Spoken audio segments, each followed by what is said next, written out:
Patients often ask me if testosterone replacement therapy can help prevent erectile dysfunction.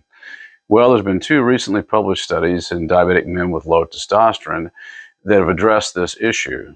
The first study was based on a 30-week randomized controlled trial, at the end of which the men on TRT had less deterioration, in fact, had improvement in sexual function compared to those on placebo.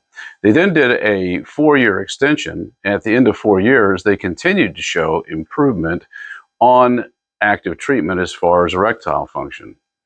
The second study is a 10-year observational study, and it examined the effects of testosterone replacement therapy both on mortality and erectile function. The men on testosterone replacement, in fact, not only didn't lose erectile function, but erectile function improved over the 10-year period. But also, the other important finding is that mortality was better in the men on testosterone replacement therapy compared to those that were not.